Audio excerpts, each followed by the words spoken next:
Hello everyone, నేను మీ Chaitanya. Welcome to Chaith swag logs. ఎలా ఉన్నారు? ఎప్పుడు ఇరికింగ చెన్నాగిద్యా కైసే ఓ బై.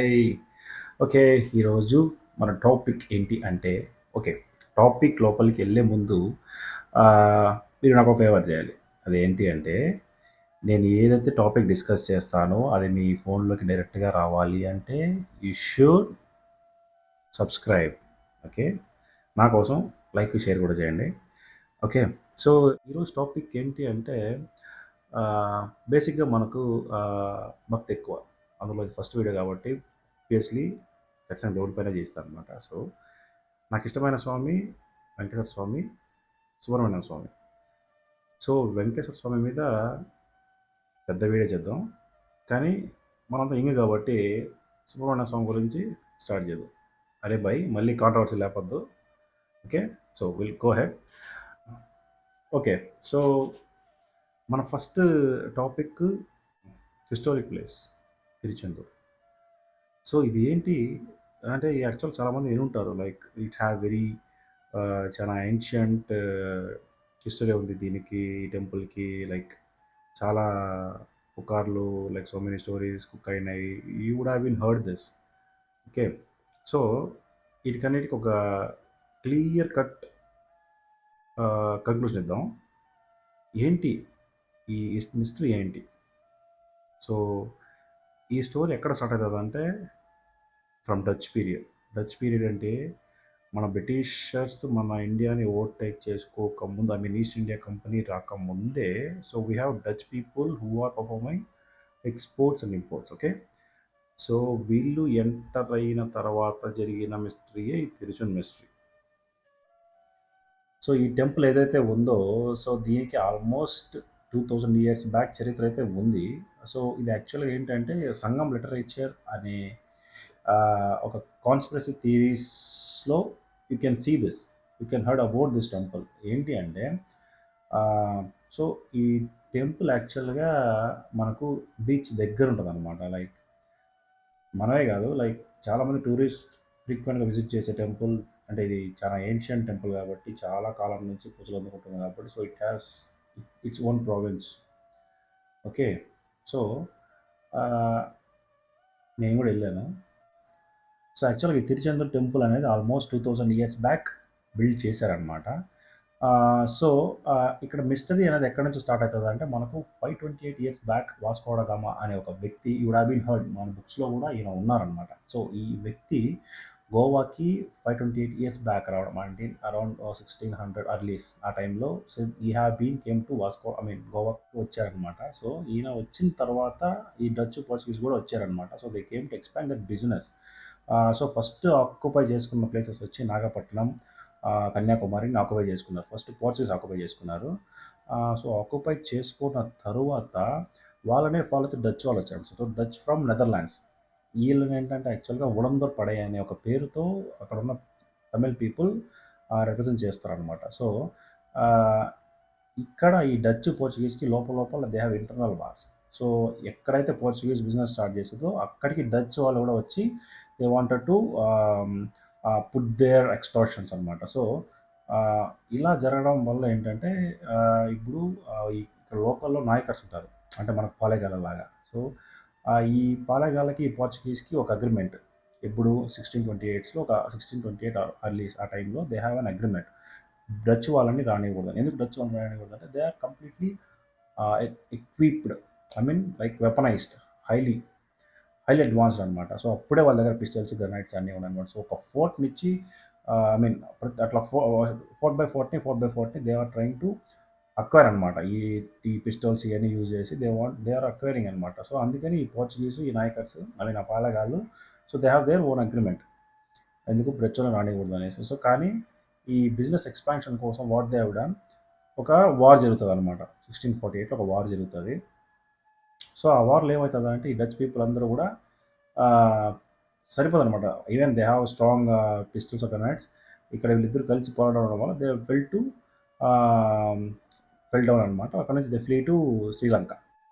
సో ఈ పోర్చుగీస్ వాళ్ళు రాగానే they have build some churches అనమాట. సో మీరు శాంతంలో చూస్తే you can find some white colour దీంతో ఒక బిల్డింగ్, ఐ మీన్ ఒక చర్చ్ ఉంటుంది అనమాట. వాళ్ళు కట్టించిన టెంపుల్, వాళ్ళు కట్టిన చర్చ్ అది.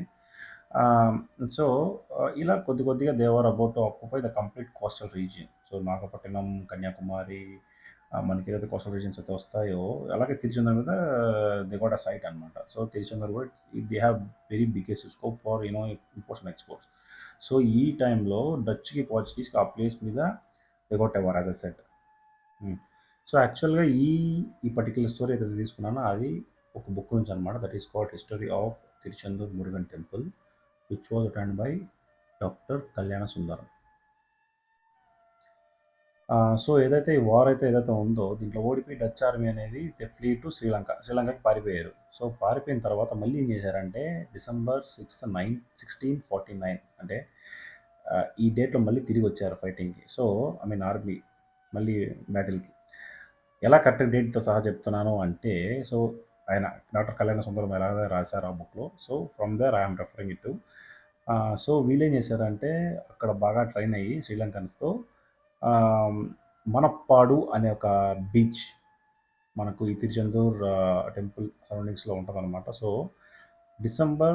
ఫిబ్రవరి 6th 1649 ఈ డేట్కి మనప్పాడు బీచ్లో 616 డచ్ సోల్జర్స్ సో దిగారనమాట, ల్యాండ్ అయ్యారు. సో దీంట్లో 438 పీపుల్ వచ్చి they are Dutch, remaining 180 Sri Lankans. So now they have taken support from శ్రీలంకన్తో పాటు సమ్ సపోర్ట్ తీసుకొని they came up again to hit Portuguese.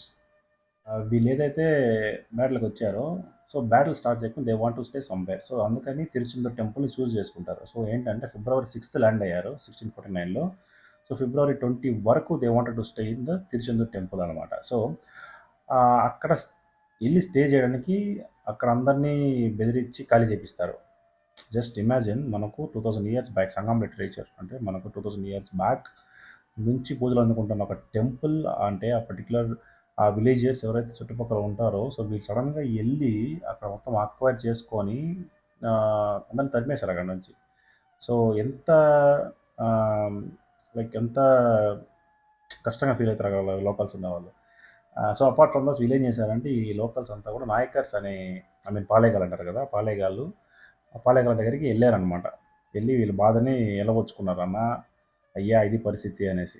So ఈ ఈ ఈ పాలెగాళ్ళు ఏం చేశారంటే వీళ్ళ బాధని వినేసి సో ఫిబ్రవరి 22 ఒక దాన్ని ఏమంటారు, మనకు బాహుబలి సినిమాలో ఫస్ట్ వార్కు ముందు జస్ట్ ఒక మాట మంది నడుపుతారు చూసారా, సో అలాగా ఒక షార్ట్ సందేశం పంపిస్తారనమాట. మీరు వెళ్ళిపోండి, ఇది మీ టెంపుల్ కాదు, ఇది పాలెగాళ్ళది అన్నట్టు ఇక్కడ లోకల్స్ అన్నట్టు చెప్పి షార్ట్ సందేశం పంపిస్తారు. But they will refuge.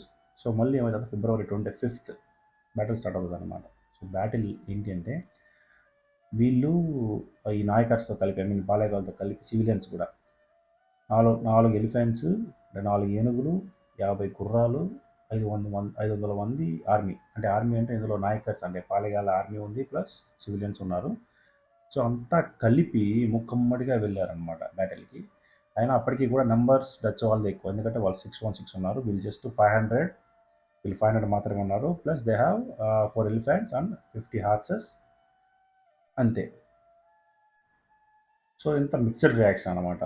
Like ఒక పక్క యానిమల్స్ ఉంటాయి, ఐ మీన్ ఎలిఫెంట్స్ ఉంది, 50 హార్సెస్ ఉన్నాయి, ఒక పక్క సోల్జర్స్, ఇప్పుడు ఒక 616 సోల్జర్స్, ఒక పక్క 500 సోల్జర్స్, అంతా మిక్స్డ్ రియాక్షన్.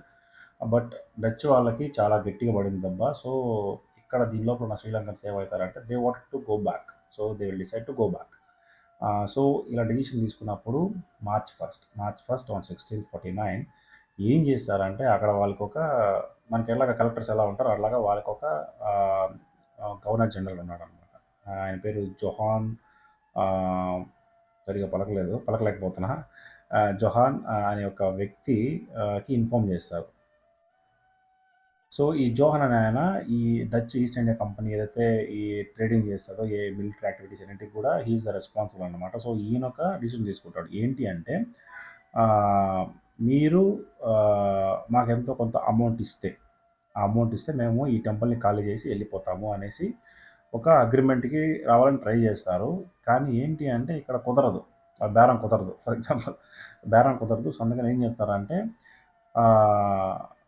అది డిస్కషన్ జరుగుతూ ఉంటే సడన్గా ఏం చేస్తారంటే వీళ్ళకి ఓపిక తట్టుకోలేక ఆ విగ్రహాన్ని ఏదైతే మురుగన్ సుబ్రహ్మణ్య స్వామి ఏదైతే విగ్రహం ఉంటుందో ఆల్మోస్ట్ 2000 సంవత్సరాల నుంచి పూజిస్తున్న, అంటే అక్కడ ఉన్న చుట్టుపక్కల ఉన్న ప్రజలు పూజిస్తున్న విగ్రహం ఏదైతే ఉందో దాన్ని తీసుకెళ్ళిపోతారు. శ్రీలంకన్ బోట్లో తీసుకెళ్ళిపోయి అక్కడ నుంచి they wanted to send a message like మీరు మాకు ఇంత అమౌంట్ ఇస్తే we will give you back the Idol, అంటే విగ్రహాన్ని మీకు తిరిగి ఇస్తామని గట్టిగా చెప్పి పంపిస్తారనమాట. ఆ విగ్రహాన్ని తీసుకెళ్ళిపోతారు. సో తీసుకెళ్ళిపోయిన తర్వాత ఆల్మోస్ట్ 1 ఇయర్ వరకు ఆ విగ్రహం అనేది శ్రీలంకలోనే ఉంటుందన్నమాట. సో ఇప్పుడు ఏం చేస్తారంటే వడమాలప్ప పిల్లై అనే ఒక వ్యక్తి ఎవరైతే ఆ టెంపుల్ని హ్యాండిల్ చేస్తూ ఉంటారో ఆయనకి మనసు ఒప్పక, సో ఒక మధ్యవర్తిని పెట్టి, లైక్ మధ్యవర్తి పేరు నారాయణ మొదలియార్. సో ఈయన మధ్యవర్తి అనమాట. ఈయన్ని పెట్టి ఆ శ్రీలంకన్ దగ్గరికి వెళ్ళి డచ్తో బేరం మాట్లాడతారనమాట. మీకు ఇంత అమౌంట్ ఇస్తాము, మాకు మా దేవుడిని ఇవ్వండి అనేసి బేరం పెడతారనమాట. సో ఇది 1 ఇయర్ వరకు పూజలు అయితే ఉండవు. సో 1 ఇయర్ తర్వాత they will get back the ideal అనమాట. ఇది మనకు డాక్టర్ కళ్యాణ సుందరం గారు రాసిన బుక్లో అయితే it was mention like this అనమాట. కానీ దీనికి మళ్ళీ ఇంకో ఆల్టర్నేట్ స్టోరీ ఉంది. సో ఆల్టర్నేట్ స్టోరీ ఏంటి? సో ఈ ఆల్టర్నేట్ స్టోరీ ఏంటి అంటే అంటే ఇంతకుముందు స్టోరీ కాదు, ఇది ఇంకో ఆల్టర్నేట్ స్టోరీ. అంటే ఇది రూమర్స్ లాగా క్రియేట్ అయినది. ఇది ఆల్టర్నేట్ స్టోరీ ఏంటి అంటే, సో ఎప్పుడైతే ఈ డచ్ పీపుల్, ఎవడైతే ఆ గవర్నర్ జనరల్ జోహర్ అనే వ్యక్తి వాళ్ళ సైన్యంతో ఎప్పుడైతే విగ్రహాన్ని తీసుకెళ్లడం స్టార్ట్ చేశారో సీలో, సడన్గా హెవీ ఫ్లడ్స్, సైక్లోన్ లాగా హెవీ డిస్ట్రాక్షన్ అనమాట. Like destruction. సో వాళ్ళు దానికి భయపడి ఒకవేళ ఈ విగ్రహం తీసుకొచ్చిన ద్వారానే ఏదన్నా మనకు ఇట్లా కీడు జరుగుతుందేమో అని చెప్పి ఆ విగ్రహాన్ని అక్కడే నీళ్ళలో వదిలేస్తారనమాట. సో నీళ్ళలో వదలంగానే ఎంటైర్ అట్మాస్ఫియర్ కామ్ అయిపోతుంది అనమాట. So they will leave from there. తర్వాత ఏమవుతుందంటే ఈ ఎవరైతే వడమాల పిల్ల అని చెప్పాను కదా, సో ఆయనకి సుబ్రహ్మణ్య స్వామి కల్లోకి వచ్చి